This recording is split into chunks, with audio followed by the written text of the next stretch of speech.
Assam school tech ইনফোলৈ আপোনালোকক পুনৰবাৰ স্বাগতম জনাইছোঁ।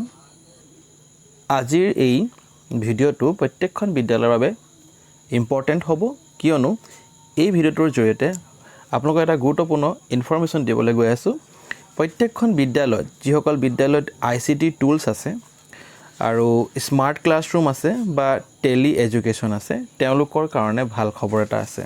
সাবজেক্টটো চাই আপুনি গম পাইছে যে monthly monitoring of ICT tele education and smart classroom. তাৰমানে এবাৰ কি কৰিব, প্ৰত্যেক মাহতেই হয়তো এবাৰকৈ কি কৰিব, আপোনালোকৰ যদি স্মাৰ্ট ক্লাছৰুম আছে বা টেলি এডুকেশ্যন আছে বা আপোনালোকৰ ICT কিবা টুলছ আছে, সেইবোৰক কি কৰিব, তেওঁলোকে ৰিপেয়াৰিং কৰিব বা তেওঁলোকে মনিটৰিং কৰিব, সুচাৰুৰূপে চলি আছে নে নাই চলা বা ক'ৰবাত কিবা প্ৰব্লেম হৈ আছে নেকি, সেই সকলোবোৰ কথা কি কৰিব, তেওঁলোকে পৰ্যবেক্ষণ কৰিব।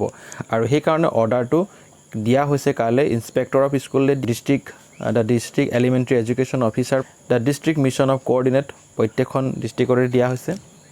আৰু ইয়াত এটা পৰ্টেল খুলি দিয়া হৈছে যে আপোনালোকে প্ৰত্যেকখন বিদ্যালয়ৰ যিসকল ব্যক্তিক এজ এ কি হিচাপে গ্ৰাউণ্ড ষ্টাফ আৰু ছাৰ্ভিচ ইঞ্জিনিয়াৰিং হিচাপে বা ইঞ্জিনিয়াৰ হিচাপে তেওঁলোকে কি কৰিব, বিদ্যালয়খনলৈ পঠিয়াই দিব। আৰু পঠিয়াই দিয়াৰ পাছত সেই বিদ্যালয়ত যি ICT টুলছ আছে সেইখিনি সুচাৰুৰূপে চলি আছে নে নাই বা তাত ৰিপেয়াৰিং হৈছে নেকি বা ৰিপ্লেচমেণ্ট কৰা হৈছে নেকি, এই সকলোবোৰ কথা তেওঁলোকে কি কৰিব লাগিব, এই পৰ্টেলত গৈ আপডেট কৰিব লাগিব। আৰু এই পৰ্টেলটো আপুনি কি কৰিব, আপুনি যদি ইয়াত ক্লিক কৰি দিয়ে, আপোনালোকে এটা পৰ্টেলত আপোনাক লৈ যাব। ইয়াত ইউজাৰ ID আৰু পাছপৰ্ট থাকিলেহে আপুনি লগইন হ'ব পাৰিব আৰু সেইমতে আপোনালোকে কামখিনি কৰি যাব পাৰিব। চ' মোক সেইখিনি এতিয়া প্ৰয়োজন হোৱা নাই, কিন্তু এতিয়া আমি গম পালোঁ যে আপোনালোকে কি কৰিব লাগিব। ইয়াত এটা কাম দিয়া হৈছে, update and online reporting by district and block mission officials for the school।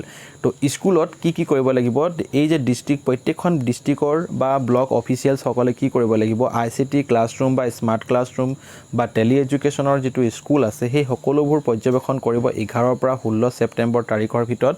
আৰু তেওঁলোকে সেইমতে কি কৰিব, সকলোবোৰ তথ্য আপডেট কৰিব লাগিব এই পৰ্টেলত। অলপ আগত দেখুৱাইছিলোঁ, তেওঁলোকৰ ওচৰত হয়তো ইউজাৰ ID আৰু পাছপৰ্ট আছে অলৰেডি, তেওঁলোকে তাতে গৈ পিনে সেইখিনি সকলোবোৰ তথ্য আপডেট কৰিব বা আপলোড কৰিব। ইয়াত যিসকল ছাৰ্ভিচ ইঞ্জিনিয়াৰ আছে তেওঁলোকে কি কৰিব, এটা ৰিপেয়াৰিং চাৰ্টিফিকেট কি কৰিব, তেওঁলোকে আপলোড কৰিব এই লগইন বা এই যিটো আপোনাৰ পৰ্টেল দিছে তাত পৰ্টেলত গৈ আপলোড কৰিব। আৰু তাকে ক্ৰছ চেক কৰিব কোনে, আমাৰ ডিষ্ট্ৰিক্ট বা ব্লক মিছন অফিচিয়েলসকলে আকৌ সেইটো চেক কৰিব ৰিপেয়াৰিং ষ্টেটাছক।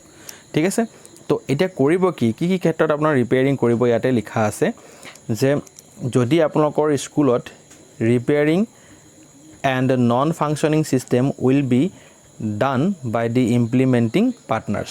যিসকল ইমপ্লিমেণ্টিং পাৰ্টনাৰ আছে সেইসকলে আপোনালোকৰ বিদ্যালয়লৈ যাব। তেওঁলোকে কি কৰিব, যদি কিবা ৰিপেয়াৰ কৰিবলগীয়া থাকে বা কিবা ৰিপ্লেচমেণ্ট কৰিবলগীয়া থাকে তেওঁলোকে সেইবোৰ কৰিব। আৰু কৰাৰ পিছত এখন চাৰ্টিফিকেট কি কৰিব, তেওঁলোকে হেডমাষ্টাৰ বা প্ৰিন্সিপালৰ সহায়ত কি কৰিব, মানে চাইন চিল মৰাই ল'ব। আৰু তেওঁলোকে সেই Annexa 1টোক কি কৰিব, আপডেট কৰি দিব বা আপলোড কৰি দিব এই পৰ্টেলত গৈ পিনে। আৰু তাৰপিছত ইয়াত লিখাই আছে যে ground staff and service engineer have to do the preventive maintenance of the equipment like, তেওঁলোকে কি কৰিব, মানে ক্ৰিটিকেল কিছুমান চেকআপ থাকিব পাৰে যে ছিষ্টেমটো একেবাৰে কাম নকৰা হ'ব পাৰে, সেইবোৰো চেকআপ কৰিব।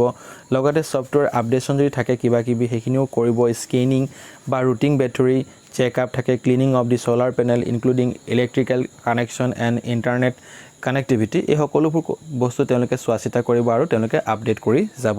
গতিকে এইখিনি চোৱা চিতা কৰাৰ পিছত তেওঁলোকে কি কৰিব লাগিব, এখন চাৰ্টিফিকেট আকৌ ল'ব লাগিব হেডসকলৰ পৰা।